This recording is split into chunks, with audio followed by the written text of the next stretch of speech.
comenzar a grabar. Dios les bendiga a todos. Qué bueno que están por aquí.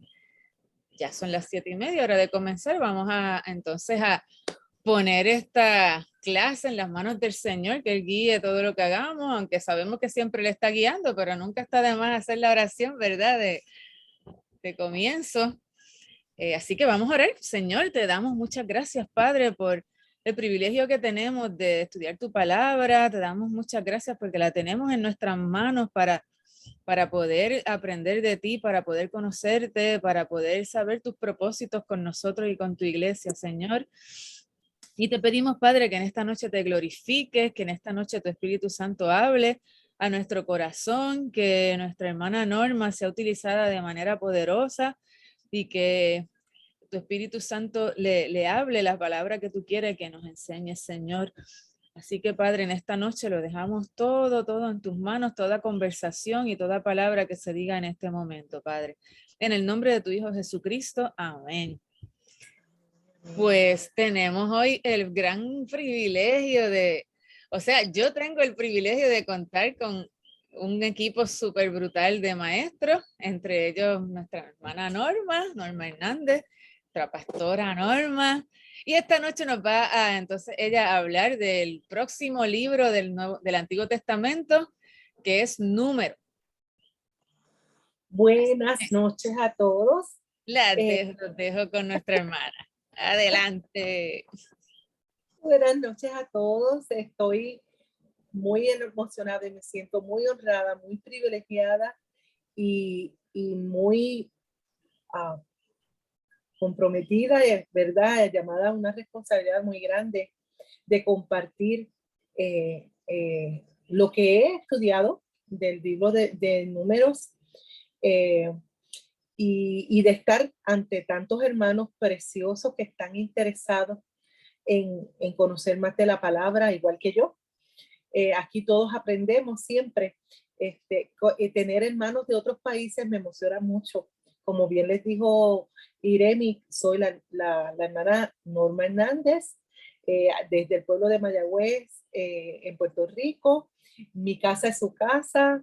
Aquí estamos para servirle y les bendigo a todos y a cada uno de ustedes. Y hoy, pues vamos entonces a dar comienzo para hablar del cuarto libro del Antiguo Testamento, el libro de Números, que es el cuarto del Pentateuco o de lo que llamamos el Torá también, que son los 5 primeros libros de nuestra Biblia y escritos todos por nuestro hermano Moisés.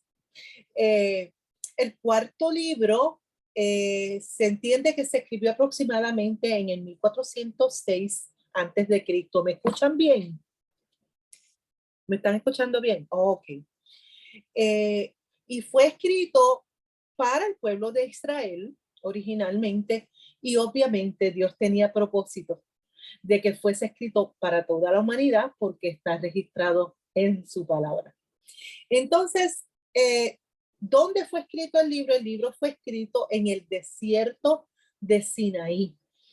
Fue bien interesante estudiar de esta manera el libro, porque aunque ya lo había leído desde la perspectiva pues, de leer la Biblia, ¿verdad? Y conocer una información, pero en el momento en que lo había leído, no tenía toda la información y no me dio con buscar tanta información como lo hago ahora, ¿verdad? Uno en su vida cristiana, pues lee la Biblia de muchas maneras.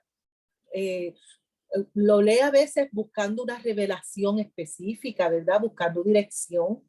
Lo lee porque quiere conocer la palabra de Dios. Lo lee porque quiere saber la historia a través de la Biblia, porque la historia de la humanidad, en cierta manera, aunque está más concentrada en la nación de Israel, ¿verdad? Pero en la palabra se habla de la historia y lo que está en la Biblia es parte de la historia de la humanidad. Así que, y podemos hacer una, ¿verdad? Empatar esas cosas. Así que se puede leer desde tantos ámbitos, pero cuando uno lo lee con la intención de estudiarla para saber el trasfondo, saber ligar el momento histórico, el lugar, y luego, que esto es lo maravilloso, nosotros los estamos enfocando desde el punto de vista, todo apunta hacia Jesús. ¿Por qué? Porque definitivamente toda la palabra apunta hacia Jesús. Y desde ese punto de vista es maravilloso. Yo les digo a ustedes, yo me he gozado tanto haciendo este estudio, me he emocionado mucho y yo le doy la gloria a Dios y le doy las gracias al Señor. Yo digo, Señor, que muchas cosas tú revelas. Sobre todo, vamos a ver en algunos momentos cómo empata la palabra de Números con lo que ya hemos estudiado de Génesis, de Éxodo y de Levítico, y estudiaremos la semana que viene de Deuteronomio, pero con todo el resto de la Biblia. ¿Cómo está engranado? ¿Cómo hay una secuencia maravillosa, poderosa y soberana? Una secuencia divina, majestuosa, que no puede hacer otra cosa sino que evidenciar que Jesús es cierto, que Dios es veraz y que nosotros le servimos al verdadero y al genuino Dios. Así que en esta noche, pues vamos a continuar y vamos a comenzar con el trasfondo histórico del libro. El libro de Números se deriva del hecho de que los hijos de Israel fueron contados 2 veces en este periodo. En el capítulo 10 es la continuación del relato de la peregrinación de los israelitas desde Egipto hasta Canaán, la cual se interrumpió en Éxodo 19. Y esta peregrinación desde el monte Sinaí, los israelitas habían planeado viajar hacia el norte y entrar en Canaán por los límites del sur. Ok, el pueblo de Israel, ustedes saben que salió de Egipto, del cautiverio, llevados por Moisés bajo unos milagros portentosos que sucedieron para esa salida grandiosa, y había llegado al desierto y estaba solo a días de llegar a la tierra prometida. Sin embargo, conocemos que no fue así, que transcurrieron 40 años.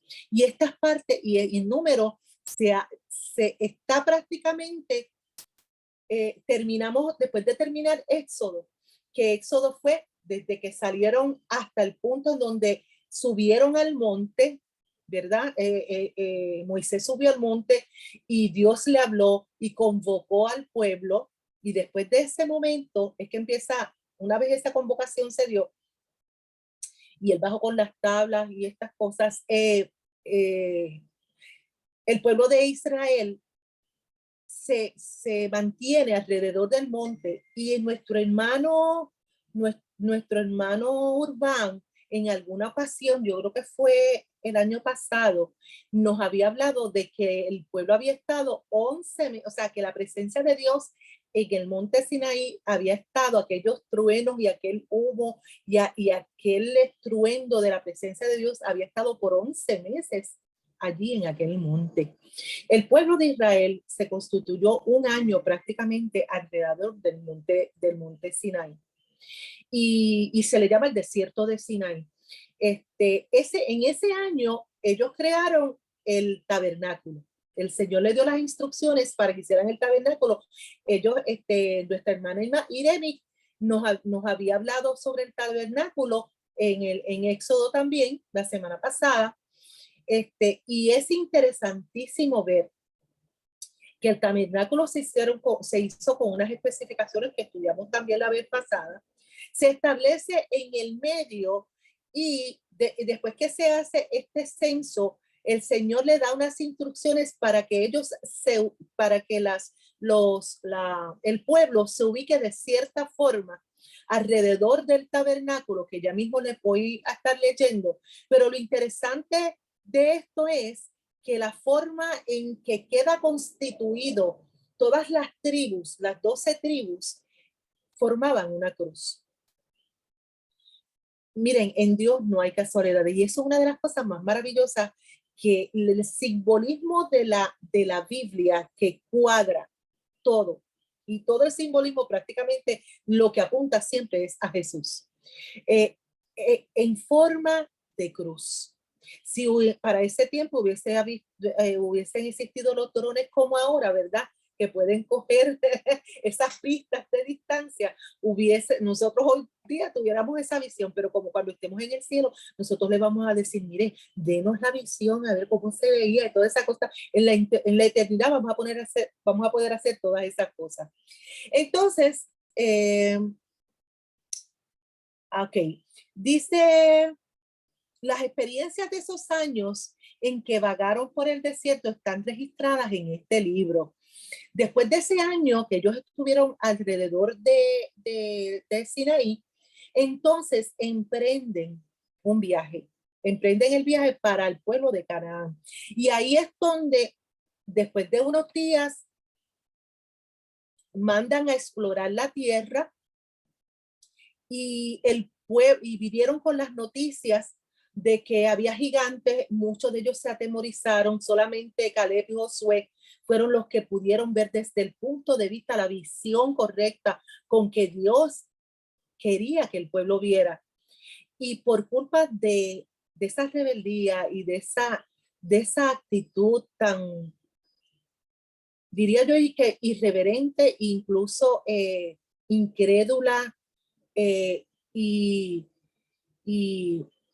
que no, quejosa, porque si algo tuvo el pueblo de Dios, y en números se ve mucho, es su actitud quejosa, les impidió, y fueron los que causaron el que entonces el pueblo vagara 39 años más por el desierto en un camino que solamente era de días para llegar a la tierra prometida, porque entonces Dios le dolió tanto, le lastimó tanto que su pueblo, que él había hecho tantas proezas y tantas grandezas en medio de él, estaba proveyendo tantas cosas, aún así se quejara y no pudiera ver las bendiciones que tenía delante de él y el Dios tan grande que era el que iba a hacer las maravillas para acabaran de llegar a la tierra. Dios, al disgustarse de eso, hizo juicio contra ellos, y uno de esos fue que estuvieron vagando 39 años más. Y los que salieron de Egipto no fue la generación que llegó a Canaán, sino su próxima generación, y los líderes, incluyendo que Moisés tampoco entró, y solamente Josué y Caleb y los descendientes de los originales fueron los que pudieron entrar entonces a la tierra prometida. Este libro toma su nombre de la Septuaginta, porque se trata de una numeración de los censos del pueblo de Israel, aunque el contenido principal es la peregrinación de israelitas desde el monte Sinaí, donde se promulga la ley, hasta la tierra prometida, Canaán. Los relatos están llenos de vicisitudes en la exploración de la tierra prometida, como bien les dije, la cobardía, el desaliento, plasman el informe de los espías al hablar del gran tamaño de sus habitantes, lo que les acabé de decir. Luego describe las experiencias en los 40 años que el pueblo en el desierto. Números también describe la santidad y la soberanía de Dios al presentarlo como un ser celoso y misericordioso que exige obediencia y fidelidad de parte de su pueblo. Miren, cuando se tiene una relación tan íntima con un Dios tan santo, perfecto, completamente santo, que tiene en los detalles de que se le escuche, de sentar su presencia en el monte, de hacer unas maravillas, o sea, y que el pueblo sea tan ingrato, porque esa es una de las cualidades, ¿verdad? Que podríamos darle a Israel en esto. Y le voy a decir una cosa, yo no estoy hablando como que Israel fuera peor que nosotros, porque Israel nos representa a la humanidad. ¿Ok? Nos representa, o sea, representa al hombre, representa al ser humano con sus actitudes. ¿Ok? De hecho, esta historia, todo esto está para que nosotros seamos confrontados a través de todas estas experiencias, para que nos hagamos las preguntas y tomemos las decisiones correctas.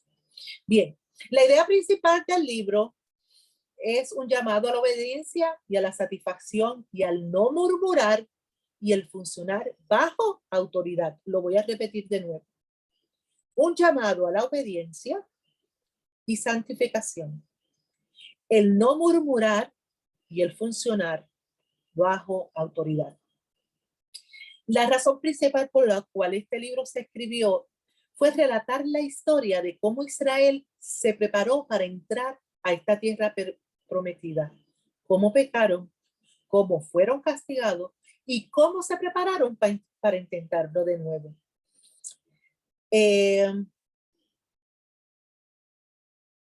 Las palabras claves, los números o censos y los sinónimos de las mismas. Habló Jehová de los hijos de, entonces se usa mucho. Servicio, nube, desierto. La palabra desierto es muy importante. Y carpa de reunión. De hecho, quiero enfatizar que el desierto, todos los cristianos debemos entender lo que es el desierto, porque todos los cristianos, o sea, todos los seres humanos vivimos desierto. Algunos entienden cuando están en el desierto, otros no lo entienden. Posiblemente lo ven como tribulaciones, vicisitudes, pero el desierto tiene muchos aspectos. Es cuando lo único que nos queda es creer. Y lo hermoso de esto es que fíjense, el pueblo de Dios, el pueblo escogido de Dios, estuvo 40 años en el desierto. Y Dios en esos 40 años no les abandonó. Dios en esos 40 años, su ropa no se desgastó, su calzado tampoco se desgastó.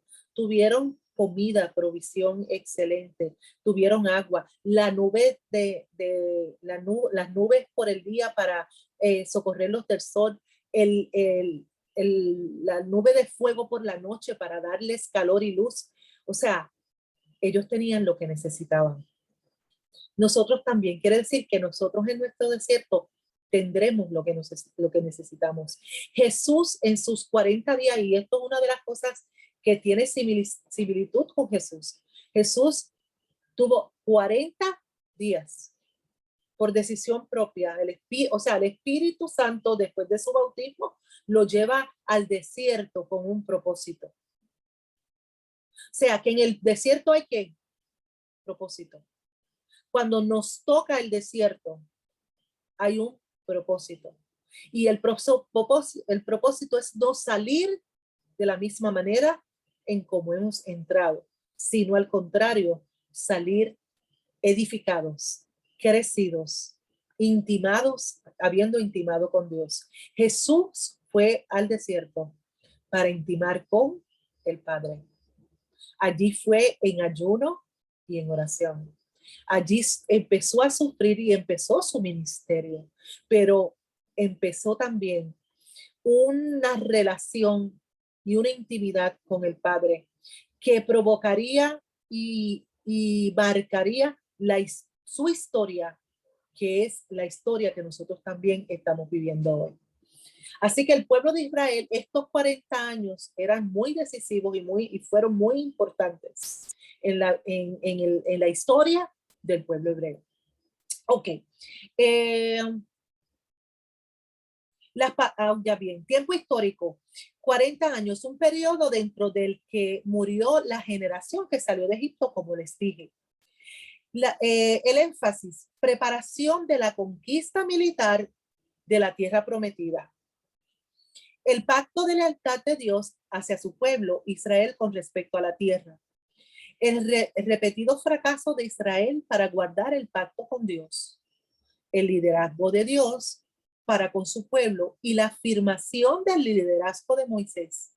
Preparación para entrar y adorar en la tierra prometida. Conquista y asentamiento de la tierra al oriente del río Jordán. ¿Cómo debemos leer Números?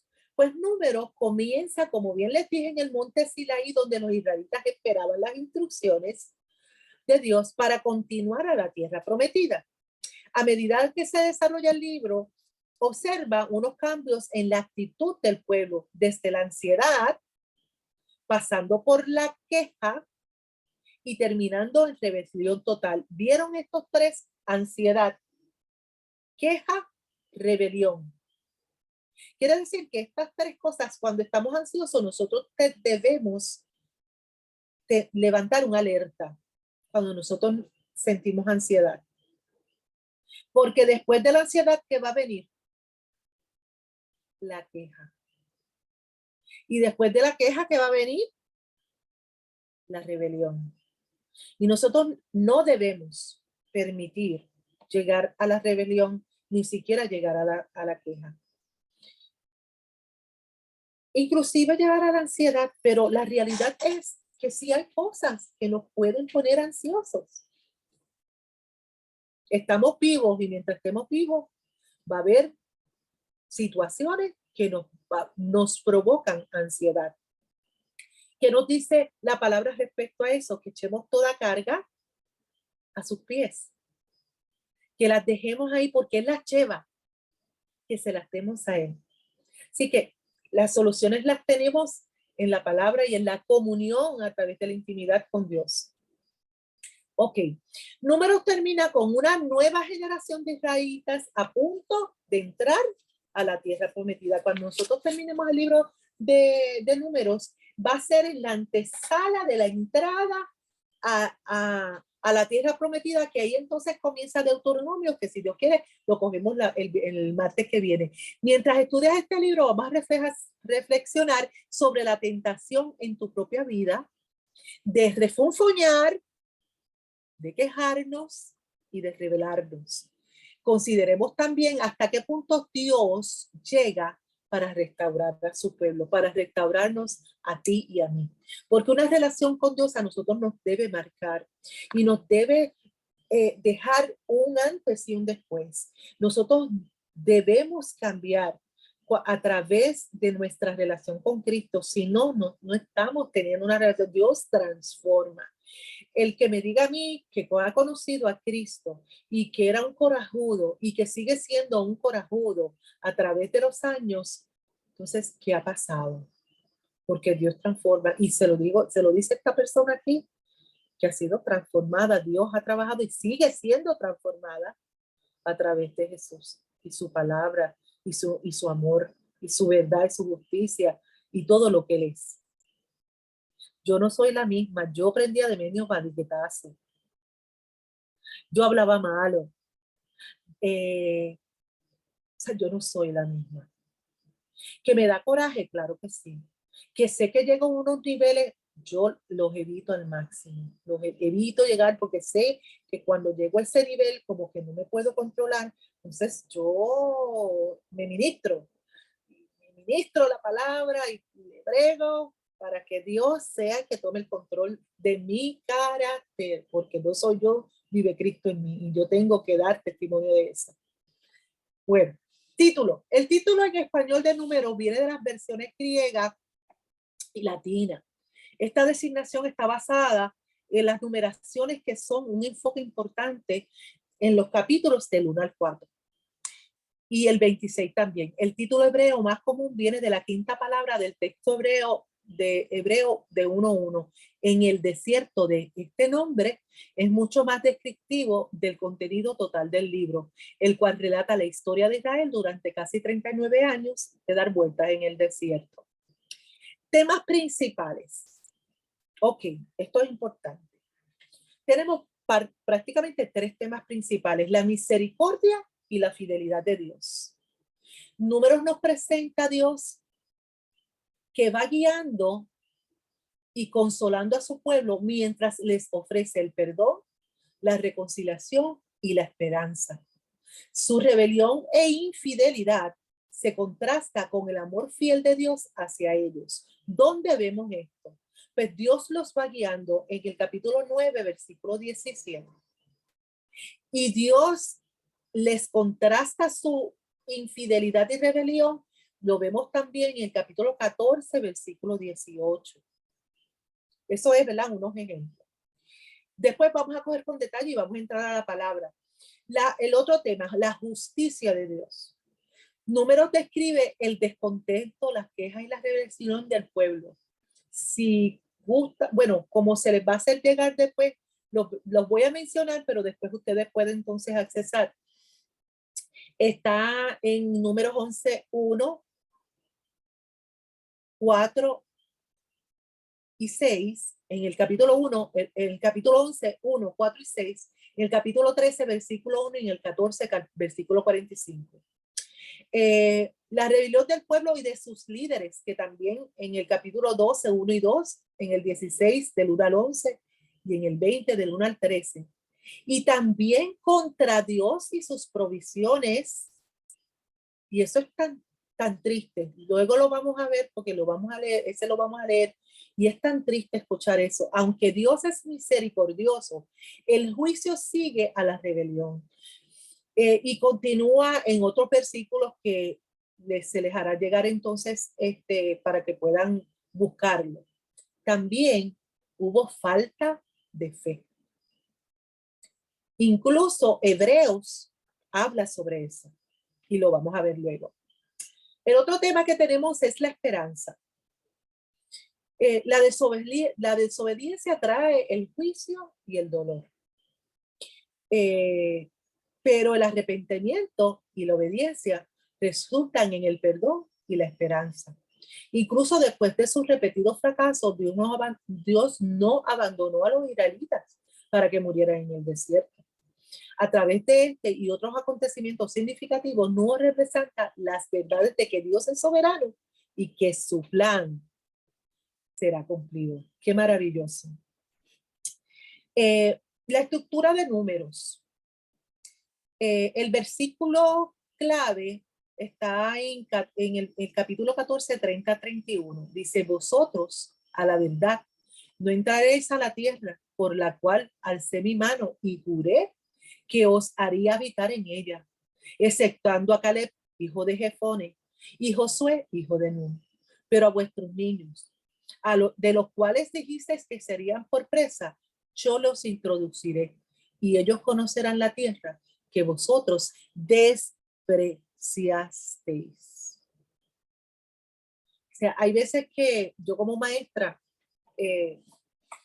¿verdad? Les hablo a mis chicos y mis chicos a veces se refieren a lo que sacaron en el examen como, o a la nota que sacaron en la, ni si me diste esta cosa, no, mi amor, yo no te di esa nota.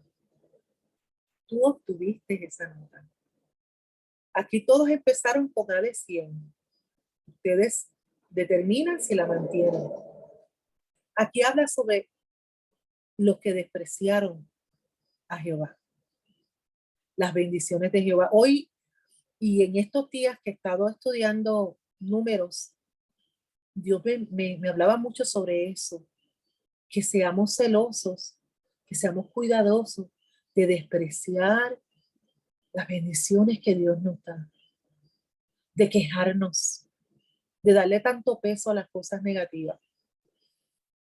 Bueno, contexto histórico de números. La mayoría de los acontecimientos del libro se llevan a cabo en el desierto, obviamente. La palabra desierto es usado 48 veces en números. Y este término se refiere a la tierra que contiene poca vegetación o árboles y debido a la escasez de lluvia no puede ser cultivada. Esta tierra es mejor usada para alimentar a rebaños de animales. En el 1.1 y el 10.10, desde el 1.1 hasta el 10.10, o sea, del capítulo 1 hasta el 10.10, Israel acampó en el desierto de Sinaí, como yo les dije ahorita. Fue en Sinaí en donde el Señor había entrado en el pacto mosaico con ellos, o sea, que les dio las tablas y les dio la ley, ¿verdad? Y eso estaba en Éxodo 19:24. Del capítulo 10 al 12, Israel viajó entonces desde Sinaí a Cádiz. Y en los capítulos del 13 al 20, los acontecimientos se llevaron a cabo en y alrededor de Cádiz, el cual estaba localizado en el desierto de Parán. Eso está en los capítulos 12 y 13. El desierto de Sin, que es del 13, capítulos 13 al 20, y del 20 al 22, Israel viajó a Cádiz, a las llanuras de Moab. Todos estos acontecimientos del 22 al 36 ocurrieron entonces mientras Israel estaba acampando en la planicie al norte de Moab. Y esta planicie era un terreno de tierra llano y fértil en medio del desierto. Eso también está desde el capítulo 21 al capítulo 24. Números se concentra en acontecimientos que se llegan a cabo en los años 2 y 40 después del Éxodo. Los incidentes registrados del capítulo 1 al 14 ocurran en más o menos entre 1444 antes de Cristo, después del Éxodo. Y los incidentes, los que se hace referencia después del capítulo 20, ocurren más o menos entre el 1406 al 1405. El 40º año después del Éxodo. La falta de material dedicado a este periodo de 37 años en comparación con los otros años del viaje de Egipto a Canaán muestra el desperdicio de que estos años fueron debido a la rebelión por parte de Israel en contra del Señor y su juicio consecuente.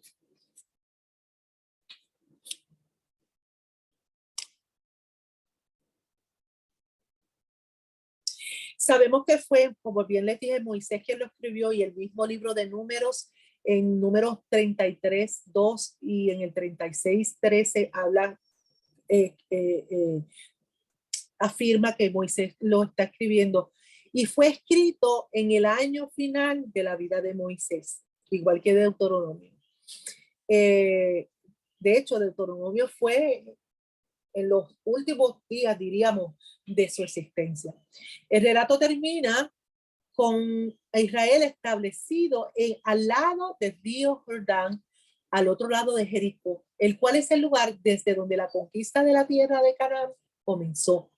Y el libro de Números debe ser fechado más o menos entre 1405 antes de Cristo, debido a que es fundamental para el libro de Deuteronomio, que está fechado el mes 11 del año 40 después del Éxodo.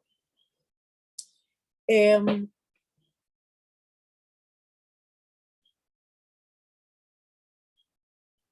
este libro se encuentran listados las genealogías, las leyes y narraciones históricas, hay poesía también, hay profecía y de viajes.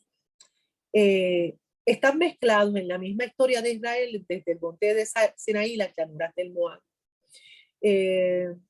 También hay una historia, la historia de Balaam. ¿Recuerdan la historia de Balaam y la mula? ¿Verdad? Balaam es un personaje importante en el libro de Números, porque a pesar de que él le gustaba, era un falso profeta, Dios quiso usarlo y lo usó.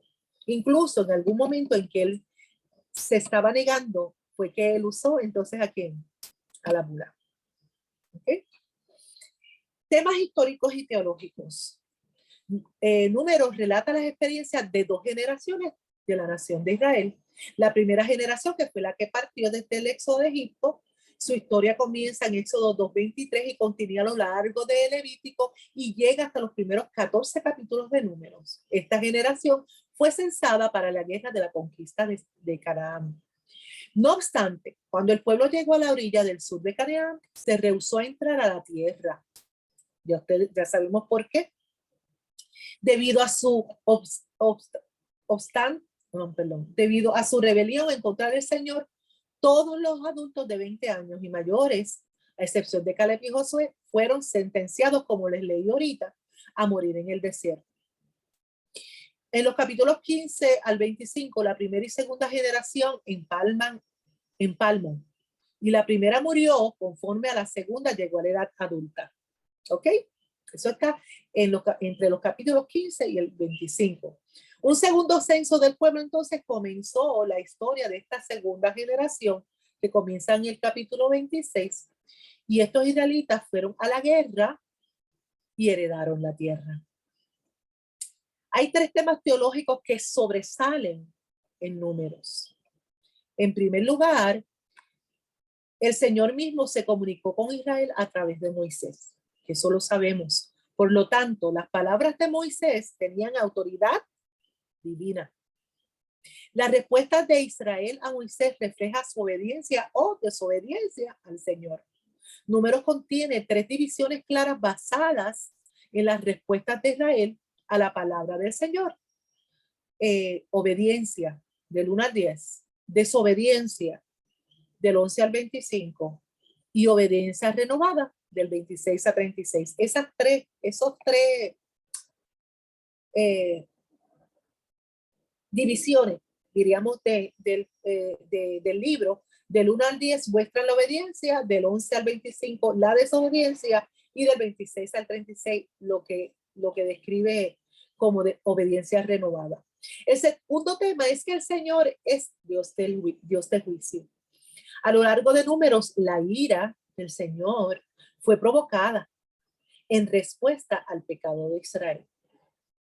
Y ahí tenemos en el capítulo 11:1, versículo 10, ¿sí? En el 33, versículo 12, no, perdón, en versículo 33 también. Entonces, en el capítulo 12, versículo 9, capítulo 14, versículo 18, capítulo 25, versículo 3 y 4, capítulo 32, versículo 10, 13 y 14. Todo eso habla de la ira del Señor con el pueblo de Israel. En tercer lugar, la fidelidad del Señor por guardar su promesa de dar a la simiente de Abraham la tierra de Canaán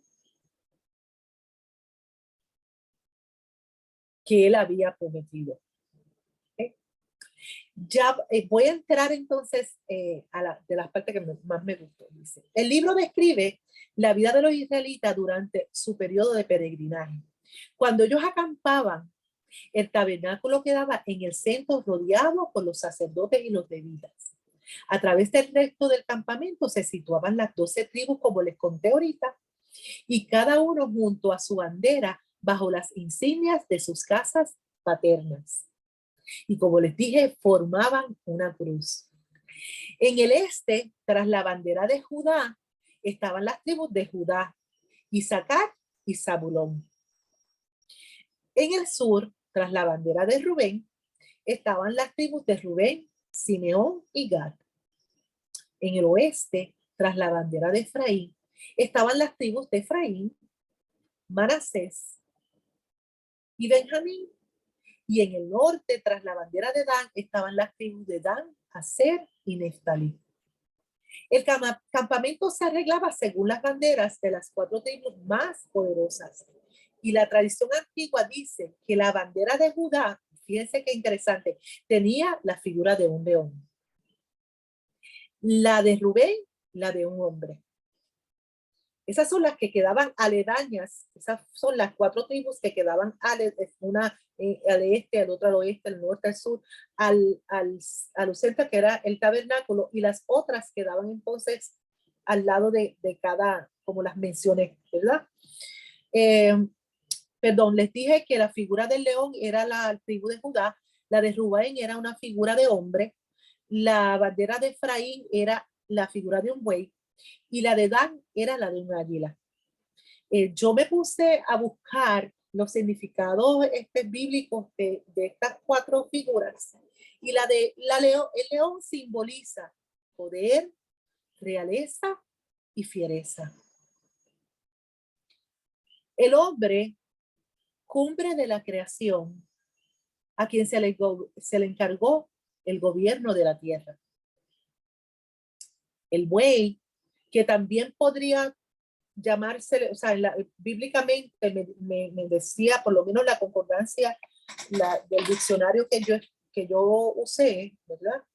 El buey decía que podía ser como el búfalo, porque es uno de los más fuertes, ¿verdad? Que se refería. Famoso por su furia, por su fuerza y por su rebeldía. Y el águila, ave de gran tamaño, poderosa en visión, en su vista, raudo vuelo, y los israelitas la admiraban por su poder y vuelo majestuoso. También ustedes saben que la característica del águila para renovarse nos habla mucho, la palabra nos habla, sobre todo los salmos, y David nos habla de renovarnos como los águilas. Los águilas a cierta edad se vuelan a un sitio muy alto en los montes, de los más altos que puedan conseguir. Allí hacen un nido que hacen que es un nido árido porque ellos mudan todo su plumaje. Ese nido, en ese nido ellos se van arrancando, primero se arrancan las plumas con su pico, pero su pico también ya está encorvado y ellos tienen que de alguna manera sacarla. Ellos echan un pico nuevo y las garras también se les doblan por la edad y ellos se desgarran todo. O sea, ellos se sacan su plumaje, ellas echan plumas nuevas, se sacan su pico y se sacan sus uñas y todas son renovadas. Así somos nosotros, amados. Todas esas cosas viejas, todas esas cosas que nos hacen daño. Porque miren, cuando unas uñas son muy largas, y ustedes saben que las uñas de las aves, entre más viejas son, se encorvan, se hacen daño a sí mismos porque tienen entonces las garras adentro y se lastiman. También su pico, así mismito pasa. No pueden entonces comer bien los alimentos porque está tan doblado. ¿Ves? Así que igual nuestra manera de hablar es renovada, ¿cierto o no? Nuestra manera de caminar es renovada. Ya no vamos por el mismo camino. Nuestra manera de vestir incluso es renovada, porque ya nosotros no vestimos ni para el mundo, ni para nosotros, lo hacemos para el Señor también. Y todo nuestro ser es renovado. Está brutal, ¿verdad? Ok, me encanta el águila, me encanta.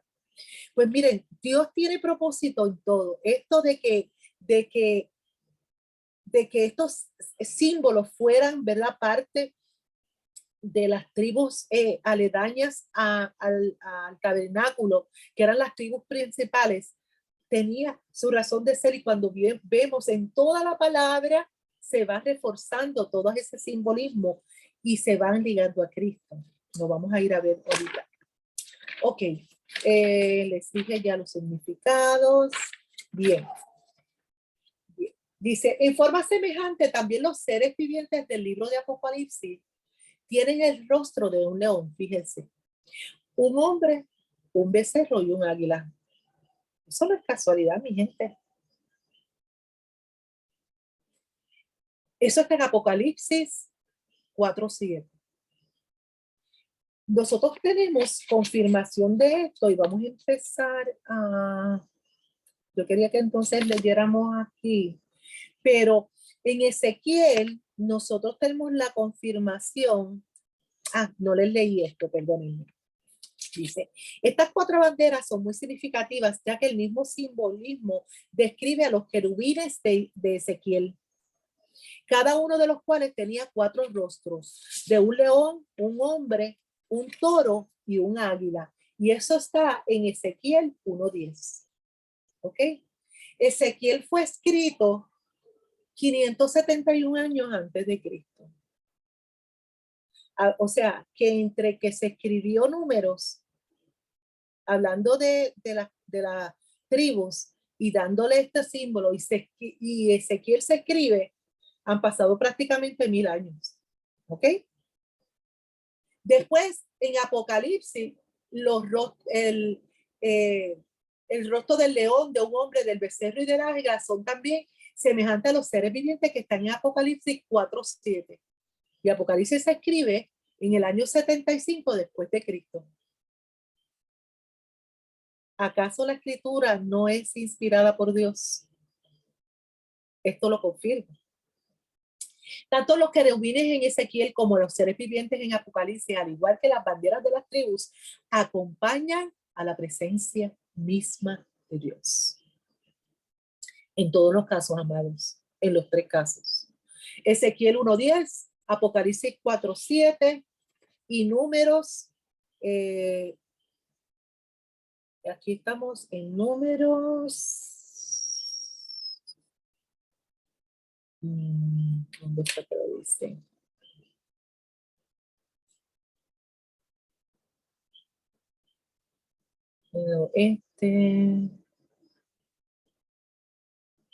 Aparentemente yo creo que 1:38 al 43.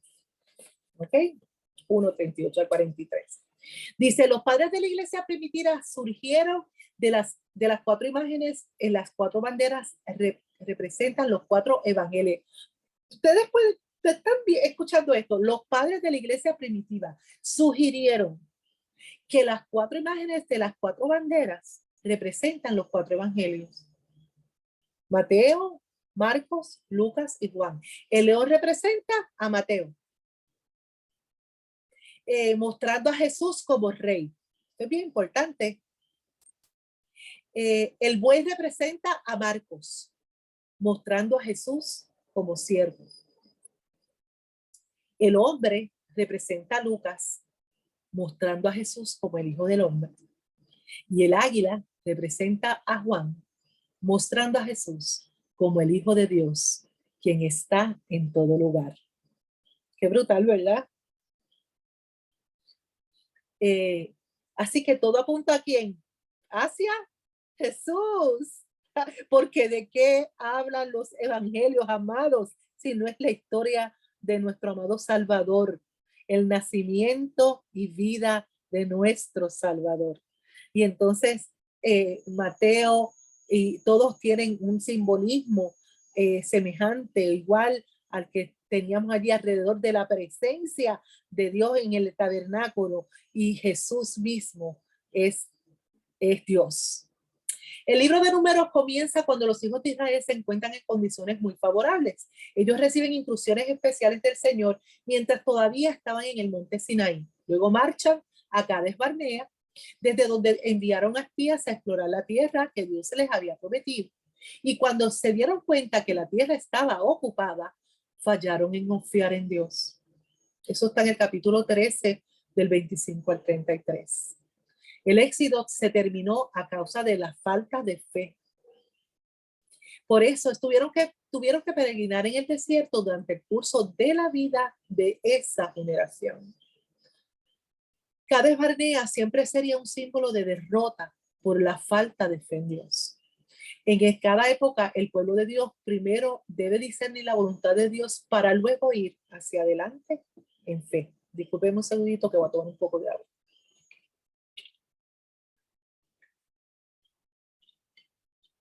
Bien.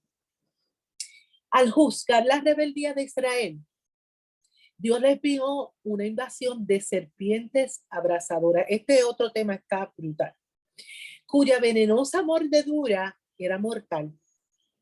Eso está en el capítulo 21, versículos 6 y 7. Pero Dios proveyó sanidad milagrosa por medio de una serpiente de bronce que Dios instruyó a Moisés que levantara. Se dijo a quienes fueran mordidos que miraran a tal serpiente y sanaría. Eso está en el capítulo 21, versos 8 y 9. Y Jesús se refirió a este incidente como una ilustración de poder que su muerte tiene para salvar a cualquiera que escoge creer en él.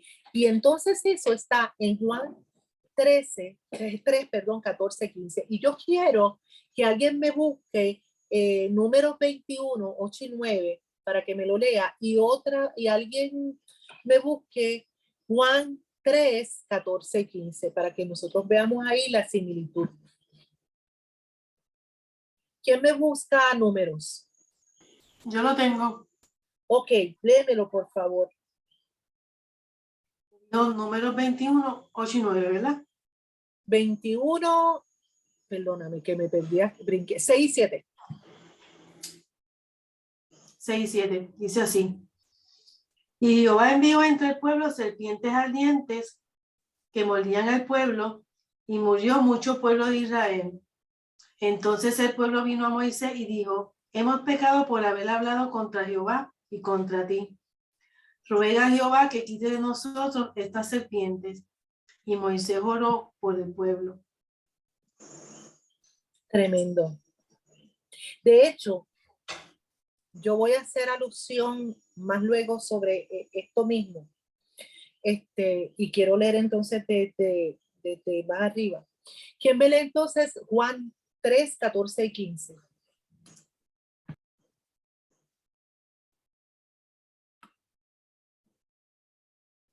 ¿Quién me lee Juan 3, 14 y 15?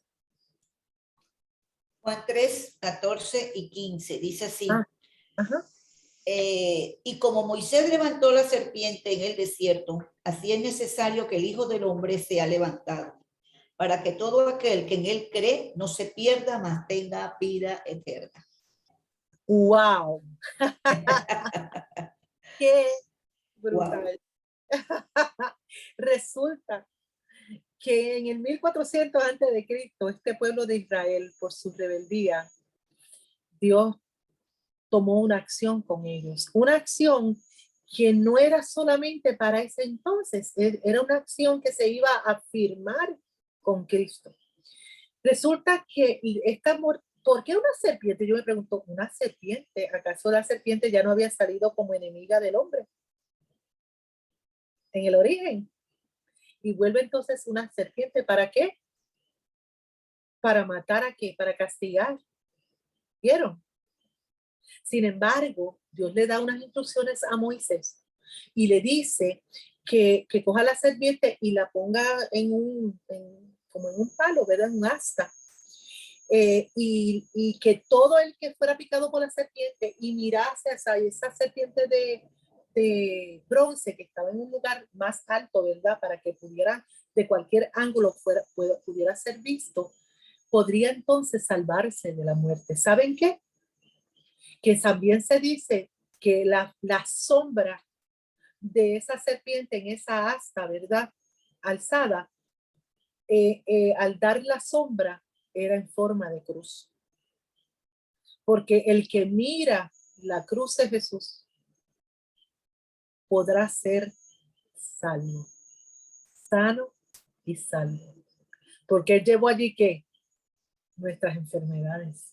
Porque él allí pagó por nuestros pecados. Aleluya. Y ya estaba nuevamente ese simbolismo. Y no tan solo estaba, lo menciona Juan. ¿Ok?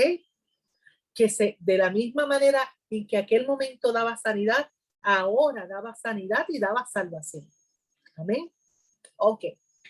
Bien, vamos entonces. Así que seguimos diciendo, todo apunta hacia Jesús.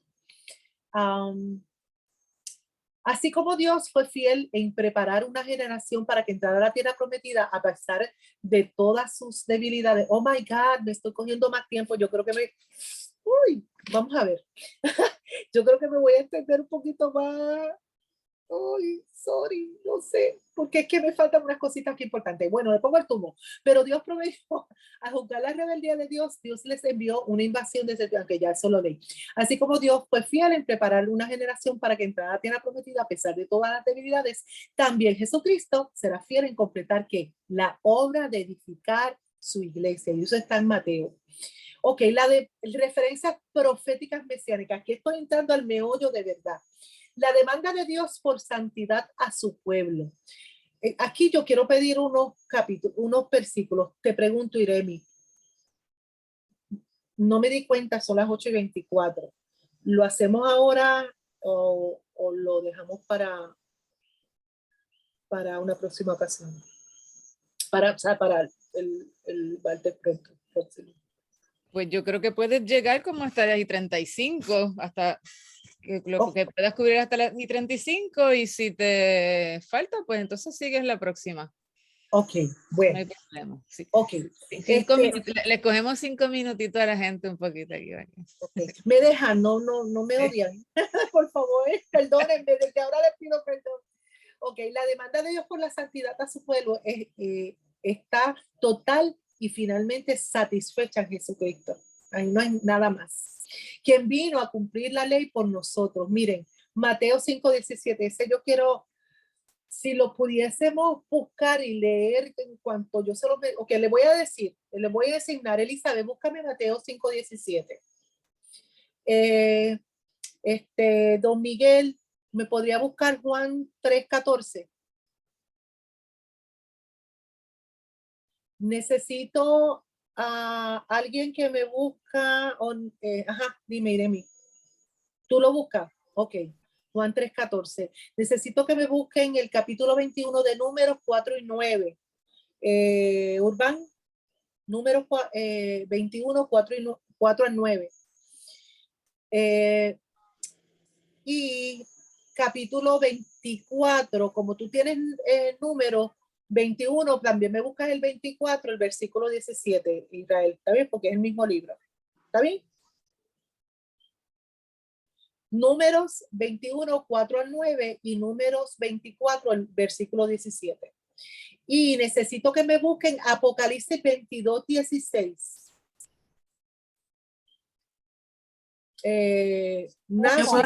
Yo puedo hacerte eso si quieres. Y okay, Apocalipsis 22, 16. Y Juan. Apocalipsis tiene 21 capítulos. Me dijiste capítulo 22. Perdón. Ay, perdón, me miré mal. Capítulo 22. Versículo 16, ese es el último, sí. 22. Ok. Tu Biblia está incompleta. Yo miré mal, fe. No te preocupes. Y Juan, yo, perdón. No te preocupes. Juan 6, 31 al 33. ¿Quién me lo busca? Nachi. Está muy bien, okay. Yo lo busco. Y el último, Uki, primera de Corintios 10 del 2 al 4. Ok, le di a Mateo a alguien, ¿verdad? Mateo 5, 17. ¿O no? ¿No? A ver si te entiendo. Si quiere yo lo leo. Ok. Mateo 5, 17. Ok, sí. Mateo 5, 17, léemelo, por favor. No penséis que he venido para abrogar la ley o los profetas. No he venido para abrogar, sino para cumplir. Ok, eso nos habla de que Jesucristo vino a cumplir la ley por nosotros mismos. Que fue lo que se presentó allí en el Sinaí y se le dio al pueblo de Israel. O sea, que está finalmente satisfecha en Jesucristo mismo. Amén. Ok, el concepto del Mesías prometido se extiende por todo el libro. La ordenanza en el capítulo 19 sobre el sacrificio de la vaca alazana. Vaca alazana que es un color canela rojizo. Ok, la vaca roja que le mencionamos, que debería ser perfecta, en la cual no había falta, prefigura a Cristo. En el capítulo 19 sobre el sacrificio, a Cristo, el Cordero de Dios sin mancha o culpa, quien fue sacrificado por nuestros pecados. Lo del capítulo 19 no se lo di a nadie, pero pues es donde se le está pidiendo al pueblo que busque una vaca roja, que las vacas rojas no, o sea, con ese color canela rojizo, eso no es común, no son comunes, son muy raras. Quiere decir, las cualidades de esto era que era un animal especial, tenía que ser perfecto, que no tuviera ninguna falta, y tenía que ser una novilla, también era joven, como Cristo, perfecto, como Cristo, excepcional, como Cristo, para que fuera un sacrificio que pudiese limpiar, porque también si alguna persona tenía contacto con muertos o con cualquier cosa, tenía que ser limpio con la ceniza de esa vaca. O sea, y nosotros tenemos que ser limpios ¿con qué? ¿Con la sangre de quién? Del Cordero perfecto. Así que eso era uno de los símbolos. El otro dice, la imagen de la serpiente de bronce levantada, como bien les dije ahorita, sobre el asta para otorgar la curación física. El capítulo 21, que lo tiene Israel Urbán, es del 4 al 9. Urbán. Al 9 dice así. Del monte Or, los israelitas se fueron hacia el mar de los juncos, pero evitaron pasar por, estoy leyendo la traducción lenguaje actual, pero pasar por el territorio de Edom. En el camino, la gente se desesperó y comenzó a protestar contra Dios. Le decían a Moisés, ¿para qué nos sacaste de Egipto? ¿Solo para darnos muerte en el desierto? No tenemos pan ni agua y ya estamos cansados de esa comida tan desabrida. Entonces Dios le mandó serpientes venenosas. ¿Hasta qué versículo era? Al 9. Para que los mordieran. La gente que era mordida se moría y fueron muchos los que murieron. Por eso fueron a decirle a Moisés, reconocemos que no hemos hecho bien al protestar contra Dios y contra ti. Por favor, pídele a Dios que se lleve de aquí las serpientes. Moisés le pidió a Dios que perdonara a los israelitas y Dios le contestó, haz una serpiente de bronce y ponla en un asta. Si alguna serpiente los muerde, diles que miren a la serpiente de bronce y sanarán. Okay. Norma, algo curioso que encontré es que parece que es el mismo símbolo que usa los médicos, ¿verdad? Para la medicina. Es cierto, es cierto. Una serpiente enrodada como en un bastón, ¿verdad? En un asta. Miren, aquí yo quiero enfatizar que había una quejabanza, ¿verdad? Lo que nosotros llamamos quejabanza, un sentido de ingratitud, desprecio de una bendición, porque el maná era un regalo especial creado especialmente para este pueblo que Dios había sacado bajo una circunstancia que ninguno otro había sido en la historia, y él le estaba proveyendo un alimento santo, perfecto, sagrado. Y ellos, mira como dice en mi versión, Nueva Traducción Viviente, además detestamos esta horrible maná. ¡Wow! ¡Qué fuerte! Entonces, cuando pasado de la serpiente, es que ellos caen en cuenta y dice, hemos pecado al hablar contra el Señor y contra ti, a Moisés, y le piden que entonces intervenga, y entonces Dios hace lo de la serpiente. Hablando precisamente de esto, Juan 3:14, ¿quién me lo busca? Yo lo tengo. Ok. Y como Moisés levantó la serpiente en el desierto, así es necesario que el Hijo del Hombre sea levantado para que todo aquel que en él cree tenga vida eterna. Aleluya. Viene Juan a decirnos y hace alusión a eso, como levantó, viene el Hijo del Hombre, viene Jesús para darnos vida. Y Cristo siendo levantado, ya sea en la cruz o en el ministerio de la palabra, para que cualquiera que lo mire por lo que la fe pueda obtener salud espiritual. En el capítulo 24, el cuarto oráculo de Balaam habla de la estrella y del cetro que se levantaba Jacob. Aquí está una profecía de Cristo, quien es llamado la estrella de la mañana. Y entonces ahí te vas a leer, Urbán, el versículo 17 del capítulo 24. 24:17. Lo que Dios me mostró no ha sucedido, todavía está en el futuro. Se levantará en Israel un rey que brillará como una estrella, derrotará al pueblo de Moab, destruirá a los que han hecho del desierto su hogar. Vieron, ya Jesús estaba pronunciado en número. Esa estrella es el que se iba a levantar. Era nuestro Jesús. Y entonces en Apocalipsis 22:16. 22:17. 16. Yo, Jesús, he enviado mi ángel para daros testimonio de estas cosas en las iglesias. Yo soy la raíz y el linaje de David, la estrella resplandeciente de la mañana. Amén.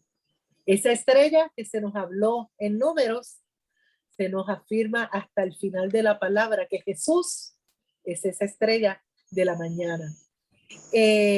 Por su gloria, brillantez, resplandor y por la luz que de él procede. También puede ser llamado un cetro. Esto es un portador del cetro por su realeza. Él no solo tiene el nombre de rey, sino que tiene un reino y gobierna con un cetro de gracia, misericordia y justicia. Entonces tenemos a Juan 6:31 al 33. Sí, Juan 6:31 al 33 dice, nuestros padres comieron el maná en el desierto, como está escrito, pan del cielo les dio a comer. Y Jesús le dijo, de cierto os digo, no os dio Moisés el pan del cielo, mas mi Padre os da el verdadero pan del cielo, porque el pan de Dios es aquel que descendió del cielo y da vida al mundo. Así que vemos que el maná, aquel que ellos rechazaron y llamaron incluso desabrido, era el símbolo de qué? Del pan de vida, del pan del cielo. ¿Y quién es el pan del cielo? Es Jesús mismo. Norma, perdone que me ría, pero es que recuerdo una persona que dijo que los israelitas, las mujeres israelitas tenían que venir a coger un curso con las puertorriqueñas porque hubiesen hecho maná en escabeche, maná guisado, maná en diferentes formas y siempre hubiese tenido sabor. Yo creo que sí. Ok, la primera de Corintios 10, 2, 4. ¿A quién se la di? Primera, De Corintios 2 al 4. 10, 2 al 4. ay, a mí, que todos en unión con Moisés y en el mar, todos comieron el mismo alimento espiritual y todos bebieron la misma bebida espiritual porque bebían de la roca espiritual que los seguía. Esa roca era Cristo. Más claro, no canta un gallo, eso está bien claro. La roca que le brindaba agua al pueblo también era un tipo de Cristo. La carta de Pablo a los Corintios hace esa referencia a esa roca como la roca espiritual que los seguía. Esa roca es Cristo. ¡Terminamos! No terminó. Amén. Me cedí 2 minutos, perdón. No te preocupes, no te preocupes. Está bien, está bien. Qué bueno. Interesantísimo, ¿verdad? Cómo todo va encajando y va engranando de manera maravillosa, porque ese es el plan de Dios, ¿verdad? Que podamos entenderlo y que pueda llegar ese mensaje. Gracias, nuestra hermana. No sé si hay alguna petición que alguien quiera que oremos para entonces despedirnos. La semana que viene, el martes que viene, nuestra hermana continúa con Deuteronomio. El que necesite que se le envíen los videos porque por alguna razón o quiera repasarlo o no pudo estar en alguna de las clases, pues se comunica con nosotros y se lo enviamos. ¿Está bien? Muy bien, pues oramos. Señor, te alabamos, te adoramos, te Gracias, bendecimos. Jesús. Gracias, Eres Padre, merecedor por de toda permitirnos gloria, toda honra. Gracias por Jesús, gracias por enviarnos Salvador, gracias por demostrarnos de esa manera tu amor, tu misericordia. Y permite, Señor, que podamos ser agradecidos y que podamos ver a Jesús en nuestras vidas de esa manera tan hermosa, que podamos ver cómo tú te manifiestas a través de tu palabra y cómo podemos vivir en esta abundancia tan hermosa a través de Cristo, Señor. Pedimos, Padre, que todas estas enseñanzas las podamos guardar en nuestro corazón y podamos aplicarlas en nuestra vida. Señor, sigue bendiciendo a Norma, sana, Señor, sus manos, sus dolencias, Señor, y que la semana que viene pues podamos seguir gozándonos con la enseñanza, Padre. En el nombre de Cristo Jesús, amén. Amén. Que tengan buenas noches, Dios los bendiga mucho. Gracias. Gracias, pastora. Gracias a todas, la pastora Norma por habernos dado su enseñanza hoy. Y también a la líder, a nuestra líder. Bendiciones. De verdad, aprendimos un montón. Qué bueno, qué bueno. Pues que descansen, Dios los bendiga. Amén, amén. bendiga. Hasta el próximo martes. Bye. Hasta el próximo. Bye. Bye. Adiós. Adiós.